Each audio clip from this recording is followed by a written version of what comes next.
Hi everyone, it's Tuesday night, finally back out in the garage.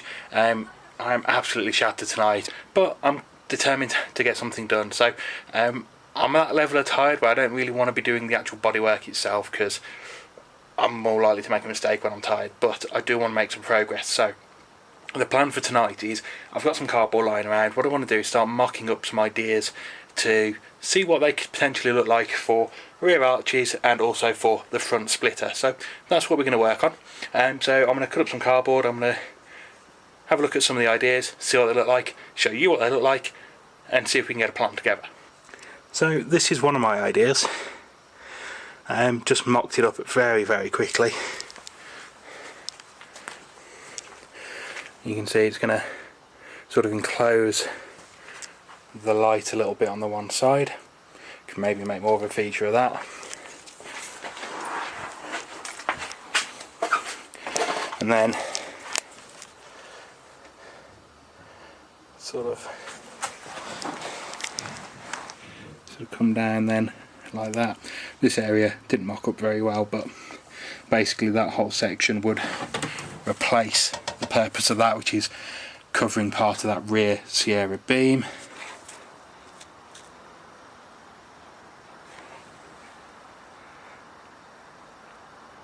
So I think that would add a little bit to the look of the car, just making that subtle change to that rear arch design. Not sure on that, but I'm happy I did it. We'll have a bit of a sleep on that, see what I think of it, get the wife's approval on it. She hates the look of the car so far, so see if she hates this more or less. Got the splitter mocked up. I can't get the nose cone to sit on at the moment. It needs trimming again because of that arch coming forward. I kind of quickly balanced it there to have a look, and it looks a lot better with the nose cone on than it does without. And I'm liking the rear arches. It's given some width to that rear end, even though it's not actually made it wider, it just makes it look wider. So I think that might be a goer as well. And what I'm going to do, I'm going to take a photo and drop in a Photoshop to show roughly what it's going to look like. Not a huge amount done tonight, but it's some progress and some ideas down for me to work on further. Hopefully you like what you're seeing. Hopefully that's answering some of the questions about what I'm going to be doing elsewhere on the car and giving you a better idea of the overall look the car is going to have when it's finished. Just had a delivery from Red 7 Automotive Engineering. They've supplied us with these dowels. These dowels are absolutely critical to the engine build. These are going to make sure that our flywheel stays attached to the crank. On a Pinto, when you run more than 150 brake horsepower, you seriously run the risk of the flywheel becoming detached from the crank. The bolts that hold the flywheel to the crank just are not up to the job at that level of power. These dowels go into the flywheel and into the crank and make sure that that doesn't happen. So these are going to be absolutely essential to making sure that we can put the power down to the road. So it's now been over a week since I was left out in the garage. Life, universe and everything just got in the way.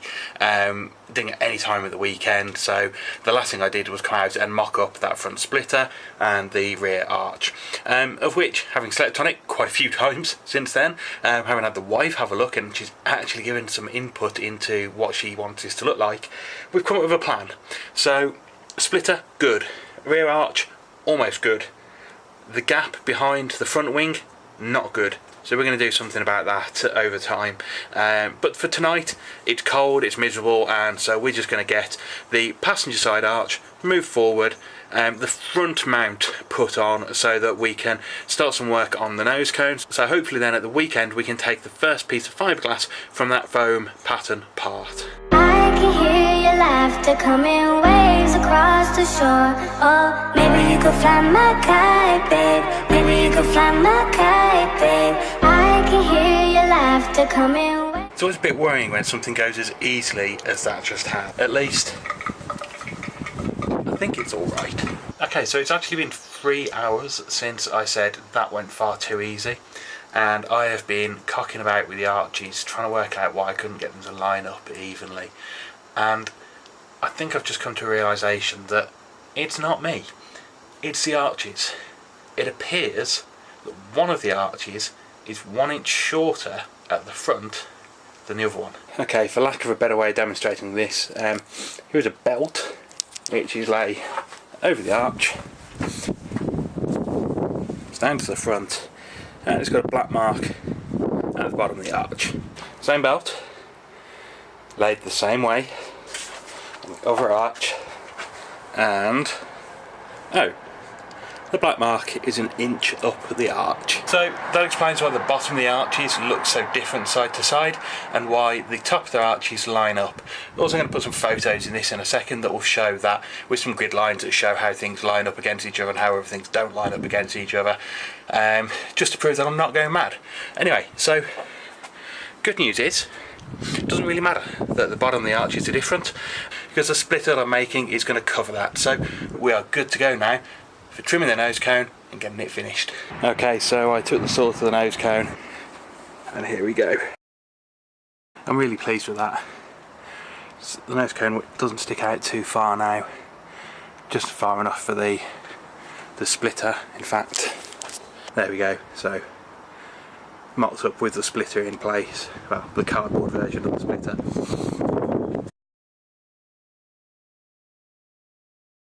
Hi guys, it's Thursday night and the weather forecast is not looking good. We are looking at snow tonight, snow all day tomorrow, snow all day Saturday, snow all day Sunday. So I'm hoping I'm going to get a chance to get out there again tonight and do a little bit of work. I've got to start work again in a bit though, my actual day job again.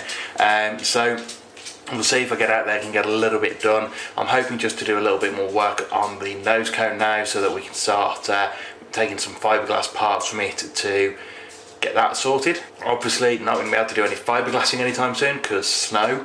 Yeah, so hopefully get out there tonight, and I'm also going to work on what we can be working on while there's snow on the ground, because obviously it's going to be real difficult to work on the bodywork. Spent the last couple of hours just spitballing some ideas for the rest of the bodywork design with my wife. So she's actually finally taken an interest in this build, which is awesome. So we had some ideas, very similar ideas. We've just sort of been spitballing, speaking about the different ways of doing things. So what I want to do tonight is do some more work on this rear arch section in terms of the mocking up of cardboard and so forth. Trying to just put into a physical form one of our ideas that we think is going to be the one that we're going to go with. So I'm going to do that, have a play, and we'll show you a little bit of that as we go. Well, it's safe to say I'm amazed what a difference this has made to the look of the car. It's such a simple little change to what I'd already got mocked up, but it transforms the look of the whole thing.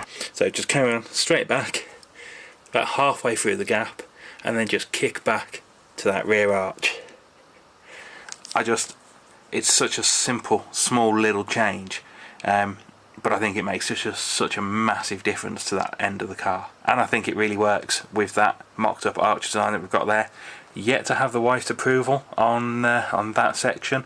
She's not so sure about her keeping the rounded arch. She thinks we should make it a bit more like the front arch with the very angular sides to it. But let us know what you think. Do we keep it with the rounded edges to the arch, or do we go angular like the front? So do we keep that rounded edge, or do we go for the angular edge like the front? Let us know what you think on that. Would be interested in your feedback. So the wife thinks we should do it like the front. I'm kind of liking it as it is at the back. I might try it with the angular edge when I do the foam, but so far I can't see that being the right answer. But let me know your thoughts. Another option, of course, is this is on the other side, just keeping the standard rear arch but with that infill panel. I don't think that looks as good, but again, let me know what you think.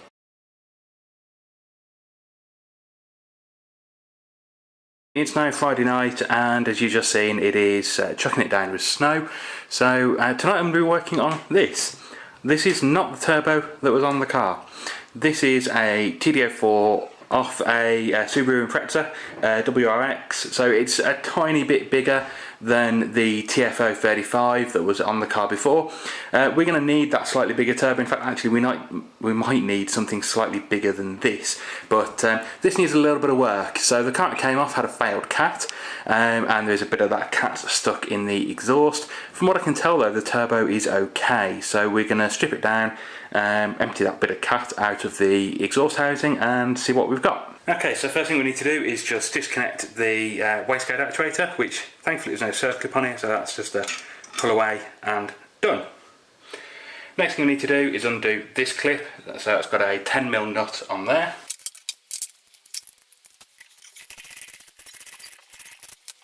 Now, just before I take that fully off, just going to put a paint mark there and a paint mark there, just so I've got something to line it up against afterwards.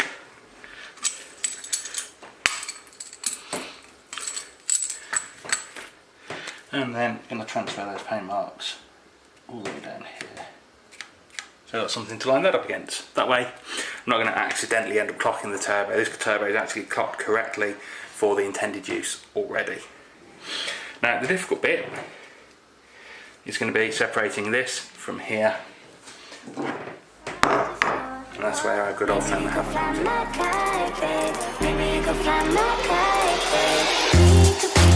Oh wow. Okay, so you can see the level of debris we've got coming out of this. This might be a bit more foobar than I thought it was.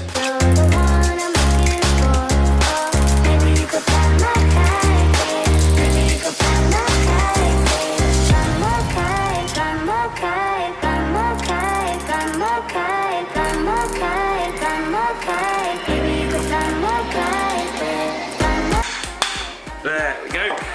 So, dust housing off. Let's take a look. Yeah, looks good.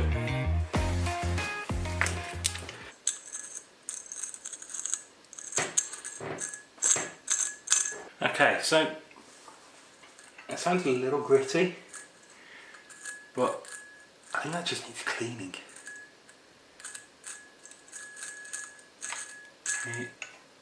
It spins pretty well. Gonna get some stuff to clean it. Good old WD-40 fast release penetrant. I reckon that'll be just the ticket to clean this up.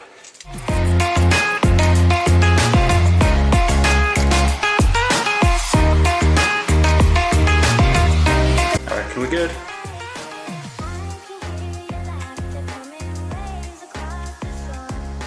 So what I've done there is I sprayed some WD-40 just around here, just to clear out any bits of crap that were there. Also sprayed it down through where the oil goes through to lubricate it, just to lubricate those bearings back up. And it sounds pretty good to me now. Nothing sounds bad. I reckon we've got some oil pressure back down in there. We're going to be good to go. So let's put this thing back together.